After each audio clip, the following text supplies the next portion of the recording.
Welcome to Cojones Icons, and this week we've got another very special guest.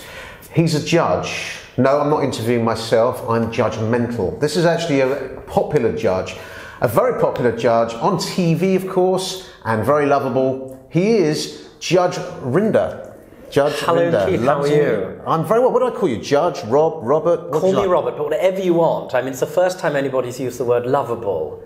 Certainly, yes, actually the first time. Well, I've spoken to many people who say, oh, I love him. You know, you are a bit of a, I'd say what? Would it be wrong to say a housewife's favourite? Well, not just housewives. Actually, the demographic, funnily enough, is quite broad. But thanks for that. Yeah, well, you know, there's nothing wrong with a bit of an iconic I can live with as well. Indeed. Anything that puts me on the same platform as Shirley Bassey, I'm happy with. Okay, well, can you give us a Shirley Bassey tune? No. No? Okay. All right. Well, of course, we're here with Judge Rinder. I've been allowed to call him Robert. Of course, he's got to call me Mr. Fraser, if you don't mind. Perfect. I jest, of course. But Robert, you're known to have enormous wit, cheek, chutzpah, which is the Yiddish word for cheek and outrageous audacity. Have you always been that way? I don't think I have. I think, you know, it's interesting. When you asked me to do this, I was sort of thinking about what chutzpah meant, and there's, you know, various things. I mean, it's like killing your parents and then trying to claim for the estate. That's chutzpah. It's the ultimate chutzpah. You know, when I was about, I think, relatively recently, in my mid-20s, I had a very great friend who was older and subsequently passed away, and she sat me down once. She said, you know, the thing is about you, you seem desperately troubled what other people think of you. You know, I got to 70 and she smoked a bit like a Mitford and said, when I got to 70, I realised it really only mattered what I thought of them. And I think it's pretty exhausting and emotionally corrosive for you to go around in life desperately troubled and weighed down by the nonsense and toxicities of other people's opinions. So I don't think I've ever had chutzpah. I've just been fairly untroubled by what people I don't love or are not in my immediate milieu think about me. So that's quite helpful. Well, it's interesting because I'm actually a collector of quotes, and if I can remember, there's a lovely quote which you'll probably resonate with, which is, you shouldn't be worried by what people think of you when you realise how seldom they do. That's exactly true. That's a really wise thing to say. I think we sometimes tend to believe that we occupy people's minds a great deal more than we do. It's because that's fundamentally narcissistic. You know, you may walk away from somebody having what they say is from Dirty Dancing, no doubt you watch it religiously, I carried a watermelon moment. It's wonderful. Well, you meet somebody who you desperately want to impress, and you think, God, I haven't done well. And for the next week, it will infect every facet of your daily life. It will sort of come back to you like a sort of a bad smell. And of course, what you forget is that this person has almost certainly given you their absolutely undivided indifference, one, and two, you are inevitably your own worst critic. You have zero way of coming to an objective assessment of how well you've done in anything, least of all in a conversation, it seems to me. Well, this is what I want to come to. I mean, you are a man of great chutzpah. Anyone who's seen you on TV, which many people have, it just comes out, doesn't it, naturally from you, and you're known for your kind of that fun and wit. I know it's chutzpah. I think that, you know, the reality is, first of all, I never ever, it's important to me, I'm completely apolitical. I don't judge anybody by who they are or what their background is. It's what they do that matters. That's true of everyone and everything. But in fairness, I mean, it's kind of you to say, I suppose, that it's very witty, but sometimes where you have two people suing each other over breach of contract over a penis tattoo, frankly, you don't need much wit. The jokes write themselves, Keith. So to me, yeah, I understand. Just look at it and say what you see, which is you're a moron. You don't really need to delve any deeper than that. You know, it's as simple as that. You know. Can I ask you, because obviously you're known for your weekly television show, Judge Rinder. You're a qualified barrister. How did that happen? How did you get it? How did you make that jump? That's a good question, Keith, and that's my dog snoring under the table. The dog's here, by the way. You know, it's a good question, and it's one that I'm asked a lot, and for the purposes of what you do, I think quite an important one. You know, I got to the stage in my career where I'd had a lot of luck, some success, and I was doing very serious cases, and the thing was, it wasn't fulfilling me very much. And anything you do, if you're going to do it well, especially where it's important, you need to be able to invest all of your emotional capital in it. And the moment that you wake up and you're not enjoying it to a very serious level, and you don't believe that in the long run it's going to fulfill you, you go emotionally bankrupt fairly quickly. And so I was doing serious cases, at the same time realising that in the long run this wasn't what I wanted to do. And I went to the Turks and Caicos Islands, where I was appointed to be part of a very serious international corruption investigation. It sounded marvellous, although I'd only heard of the Turks and Caicos Islands. I used to watch Miss World. I didn't know where it was, and there was always Miss Turks and Caicos. And when I got there, it was a marvellous beach. And after the initial flush of isn't this marvellous, I realised I was fairly bored. And so I used to write scripts. And I realised that actually the thing that I was interested in more was in making television. I didn't want to be in front of television at all. I want to be clear about that. I had no plans, no ambitions whatsoever of being on telly.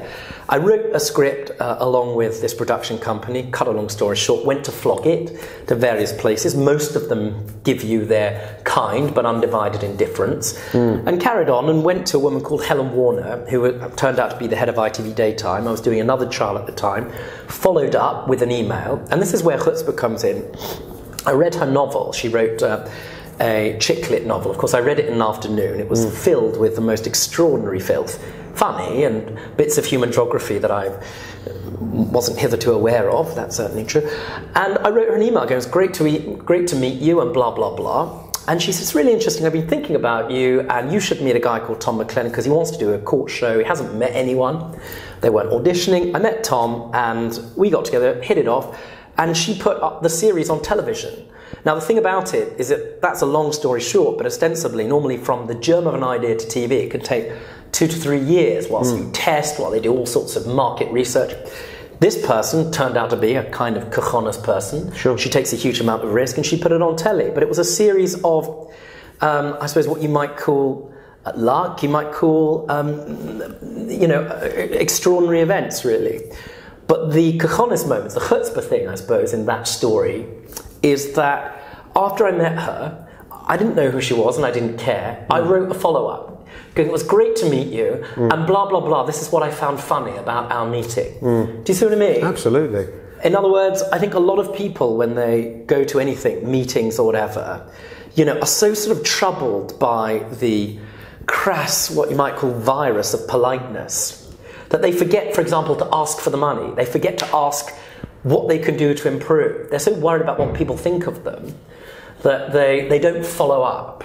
And for me, whenever I would go to a meeting, I would always do that. In this case, it paid off. It transpired. Yeah.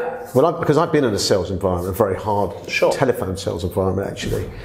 And you'll be surprised how many people come and go. There's a huge turnover of staff in those environments because some people can't pitch, but invariably people can pitch but can't close for exactly those reasons. Terrified of asking for the money. Yeah. And really you had that closing moment, didn't you? Well, sure. It wasn't. I followed up going, "Look, what did you think of my script?" She found it fundamentally terrible, devoid of any talent, and she said, "I think something like it represented the death of Western culture." Perfectly valuable points. Absolutely. Not necessarily the most constructive criticism, but I didn't care. Like you say, it was closing. It was like, follow through. How can we take this further? And if the answer is no, so what? There are plenty of other people. And you got a lot of no's? My goodness, where do we begin? Of course, with that script, sometimes it depends what mood you're in and how, emotionally, where you are emotionally as to how you respond. But by and large, we went to meetings and, sometimes people would be a combination of strange and sometimes aggressive. But how many no's would you say you had before you got to the yes? Because they do say the more no's you get, the nearer you are. Well, I want to emphasise, this wasn't to be Judge Rinder. I had no interest in doing this. That was a complete random, unconnected to anything. So I was not applying to be on Judge Rinder. But certainly on the programme that we were trying to flog, plenty. Absolutely tons. And it didn't bother you one jot? No, it depends on the day. It was raining outside. I hadn't slept the night before. Absolutely, I might feel a bit more upset about it than I would another day. But no, most of the time, no, because in the back of your mind, I think, we've talked about this, in the long run, you know you're going to be okay, and you have to absolutely believe in the product that you're selling or in what you want to achieve. And as long as you hold on to that, what difference does it make? And did you always believe, though, Robert? Did you always believe that that's where I'm going? No matter what. Or was it just? Or were you just playing because you had your safe? I'm sure it was a good job as a barrister. No, inevitably that helped. That I had a day job. Sure, that's enormously helpful. And of course, one feels infinitely more insecure where you don't have those sorts of foundations, financial security to a degree, the possibility of getting more work, comfort and I suppose some sort of safety in your personal life. All of those things are important, which permit you or give you the emotional permission to take risk. Sure, no, I didn't always know that. It helped to have those things in the background. But I think, you say about chutzpah, it's really, for me, the sort of sense in which you don't mind somebody saying no. And if they say no, all right. So you have to be emotionally intelligent enough at the same time to know when somebody says no to be charming in the response to it. There's a fine line between, having chutzpah and being, a pain in the arse. But when you said no, because as I mentioned, having been in a sales environment, often no means a maybe. So did you often say to them, I'd be interested to know why, so you could perhaps isolate any objections and overcome those objections? Sometimes, sometimes you can tell. I mean, it's emotional intelligence I can't overstate. It's very important. You know what I mean? I mean, that's really, and listening. My mum ran a business where she used to employ a lot of telesales people, and she always used to say, you've got 2 ears and 1 gob for a reason. And that's true in cases. Most of the cases that appear before me, what's happened is there's been a complete breakdown. People haven't listened to each other. Sure. If you hear what somebody's saying, sometimes they are saying no because they're not entirely persuaded by what you're selling, or because they come out with a response to what you're trying to do in a way which is not entirely convincing. But sometimes when somebody says no, it's absolutely fine. No, c'est la vie. And of course it's been incredibly successful.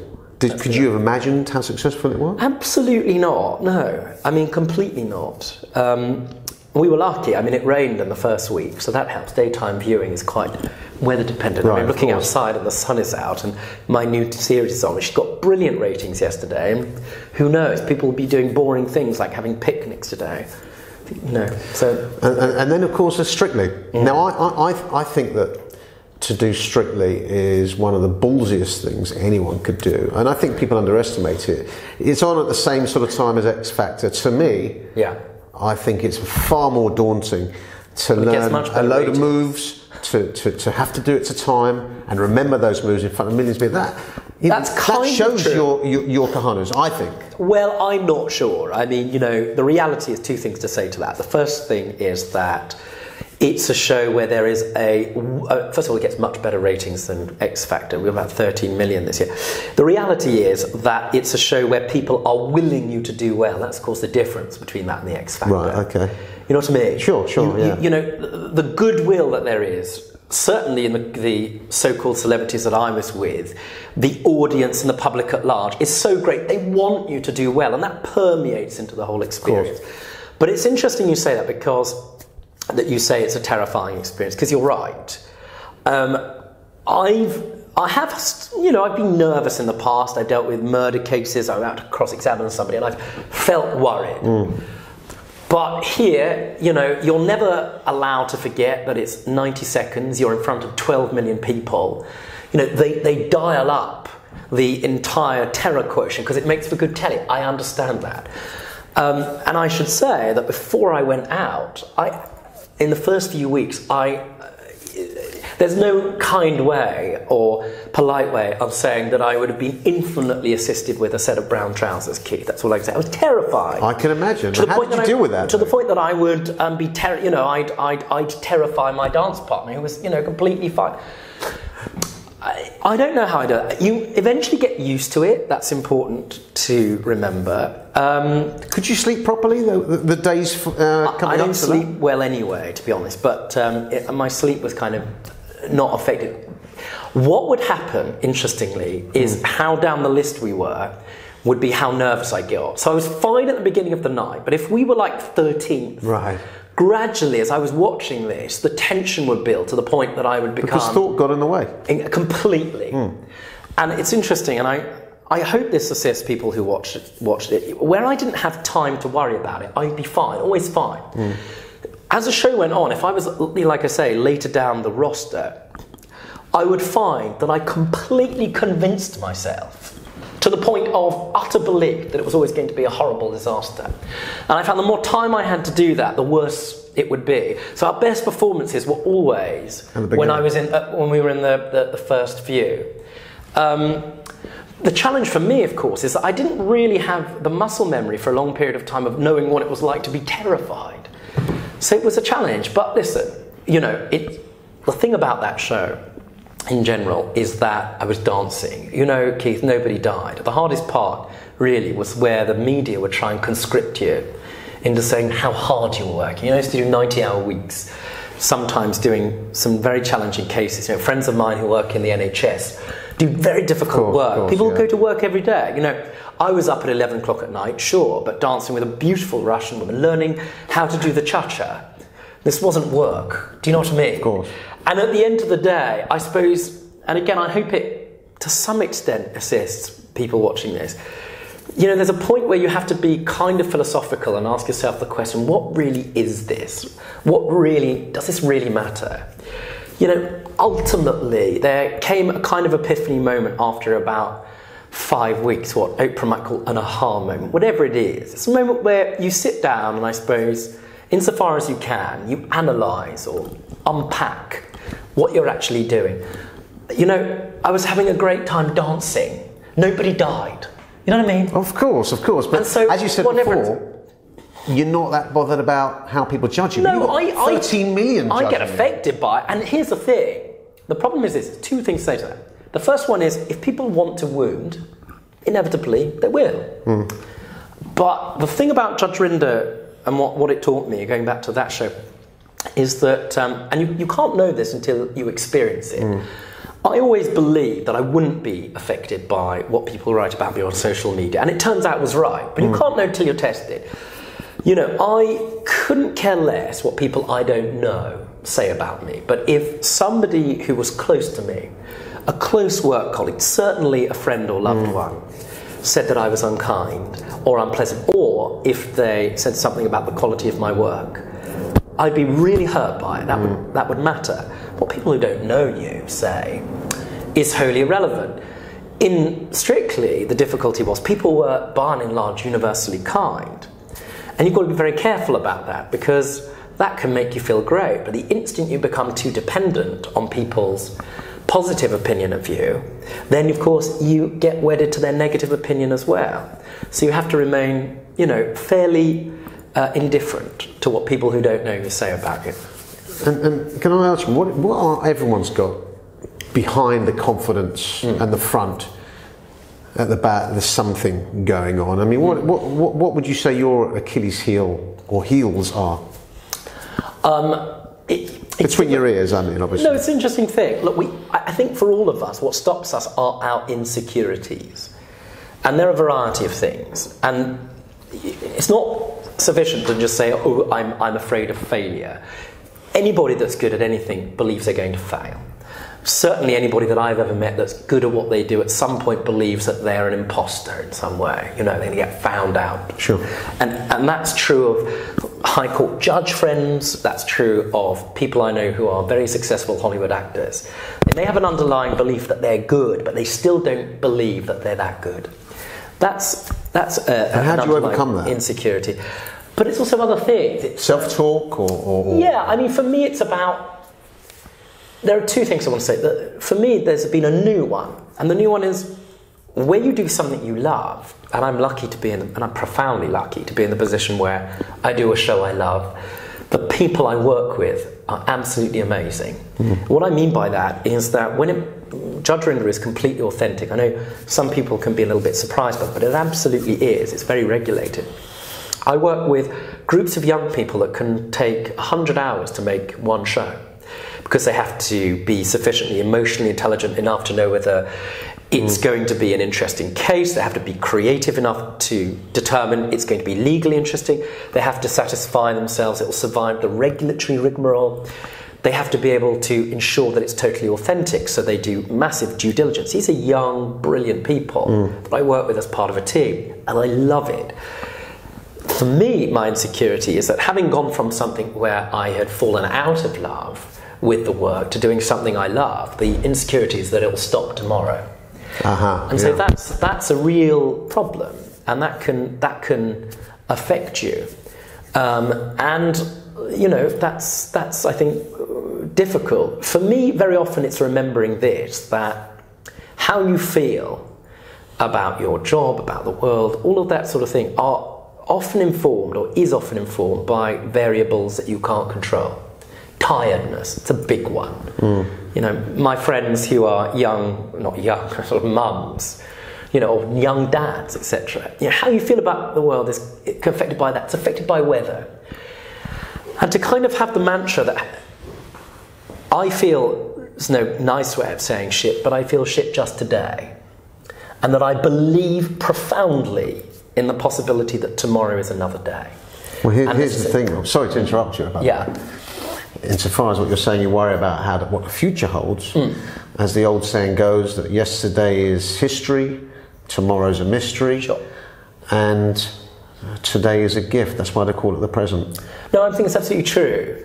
You know, it's a difficult thing, you know, and I've had some blessings in my life, one of which was to spend time with a very close Israeli friend who died, not massively older than me, who taught me about that, you know, about what it means is you haven't got a fucking clue what's going to happen tomorrow.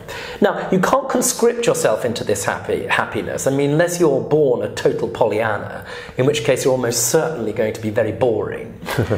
It's just having the presence of mind to say, okay, I feel like shit, things are going wrong, this isn't working out, but I'm going to make a list and I'm going to have sufficient self-belief to know it might change. It might not be tomorrow, but I believe in that. That's important. And you will evolve. Can I ask you a question about Strictly?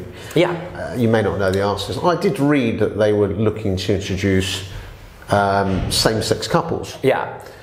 Do you think the producers need to have the cojones to do that? I don't. They never asked me to be in a same-sex couple. I don't really make any comments about the production choices of the show. I mean, I don't know really. Would it be a good thing? Do you think? Or? I don't really. I mean, as far as I know, you know, all I know is that I'm fudging the answer because I haven't really thought about it. Sure. I've literally given it no thought whatsoever. Well, one more question, Rob. Yeah. One more question. What would you say to the people out there? I mean, you're obviously a kind of maverick, and you've probably the reason you wanted to get out of being a barrister. I'm also a qualified chartered surveyor. Yeah. And I know that there is a part of me, which I'm sure is part of you. I just want to correct you. I didn't want to get out of being a barrister. We're sitting in my chambers. I'm still a member of being a chamber. I'm still a member of my chambers. And I care very much about my chambers, and I care about the law. It was just that I was doing very serious work, and in order to do anything properly or well, you have to want to, for me, invest your increments of emotional capital into it. You know, and if you're doing a serious job, in fact, if you're doing any job, I repeat, and you don't think you're doing it brilliantly, and you've lost confidence in it, or you really feel that your talents lay elsewhere, then you can go bankrupt fairly quickly, because all of that investment that you're putting into it can dissipate, if you like. So it wasn't I wanted to get out of being a barrister, I just wanted to stay being a barrister and try something else. Apologies for my journalistic wording of that. Right. But what I wanted to ask you is, I mean, you do need the cojones, you need something to drive you. In order, you wanted to, I presume, to express yourself in a way that you couldn't in the barrister's but maybe job. By writing. How would you advise people to learn from you? This is what I wanted to ask you. You know, it's a difficult one because everybody has their own thing. Let me tell you this. The number of people that write to me that say, I've been interested in being a producer here's my CV, I hope you don't mind. Of course I don't bloody mind. Of course you should write. You know, it's as simple as that. You know, or only today, I got a phone call, this is a chutzpah, but I'm a friend of a friend, and I know you have a production company and you've got a drama coming out in a year's time. I've written this book. Of course send it to me, because it might not be my thing, but who knows who I've spoken to, who, for example, may be interested in the exact script that the person has just pitched me that morning. You know, in other words, you know, people get ring-fenced and completely, I suppose, paralysed by their failure to take risks, and opportunity exists by virtue of being out there and not worrying. I mean, unless you are profoundly rude or deeply strange, which is very few people, there is no such thing as chutzpah, really. I mean, you know... Because the only fear is the fear itself. Well, exactly so. I mean, you know, listen, I want to put a big caveat onto that. It's a fine line. I mean, you don't want to be rude, but you would be surprised how high the rude threshold is. Do you see what I mean? It's as simple as that. And if you look at people who are successful in the media, very often they cross that line. Sure. All the time, you know. So the message is effectively, you've got nothing to fear. We've gone on quite a lot longer than we originally hoped, but Rob is an interesting guy, and I'm very grateful for him to come on. Before we leave, anything you want. We've got our what we call our crackerjack pencil and pen moment. All right. So of course, let me just find it underneath the chair here. We've got. You look very smart, Keith. I'm wearing that. Do you know what? I thought that you'd be all smartly dressed as well, you know, and I feel a bit overdressed for this. I feel like I'm going to a dinner party wearing jeans and a t-shirt, but never mind. It's the special edition. I want to add something actually while we're here. You know, people used to say, I would go up to people. You know, there's by the way, you have to accept with grace. Okay, thank you very much. And then I'll let you. What is this? Grow a pair for success. Grow a pair that for is success. His mantra. My only concern about this, I presume that this is an equal opportunities growing a pair. Absolutely. You know, I worry. I help women. Okay. Exactly. I worry about the growing a pair thing, you know. Not at all. Let me explain. It's about that. Understood. And that's why we wanted to have you and others on, because we wanted to learn about what goes on for you in there to have that. Let me tell you, I wanted to say, because we were talking about... And here, by the way, what is that?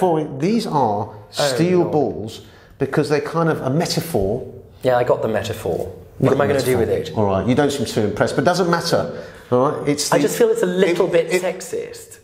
Are they not sexist? Well, it's just no. In fact, they're good for you. Stress balls. They're stress balls. Will you hold my balls? I will let me hold your ball. I'm holding his balls. Excellent. Well, it was only a matter of time, Keith. All I can say is let me just put them back in the box. I did want to say one thing. Go on. I hope this gets... I sometimes say grow a pair to myself. Now, one of the things, when I was a barrister, more than these days... Well, you're still a barrister. Yeah, when I used to do Crown Court trials, you know, very often, and I know this you should speak to some of my barrister friends, serious stuff happens in trials. You know, you are constantly worried about the judgments that you're making. You're making very serious choices in collaboration with your client about not calling evidence and stuff. And then something would go wrong, you believe, like I say, because you were always your worst critic. And I would worry about it for, honestly, that's when I would worry. I'd worry about it for weeks afterwards. And I'd look around at my colleagues, the best ones, you know, the superstar barristers, some of which are in my chambers, and they seem completely unaffected. And the answer is there's something about them where they were completely able to free themselves of that worry. And the way that I would get to that space would be by saying, grow a pair. Just saying. You've heard it from the horse's mouth. There you are. You've heard it from Judge Rinder's mouth.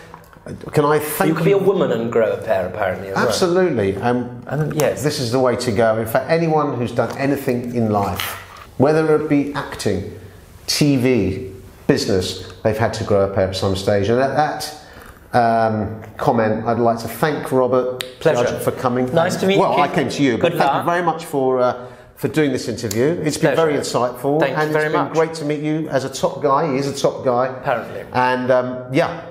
We'll see you soon. It's been a mild thrill, Keith.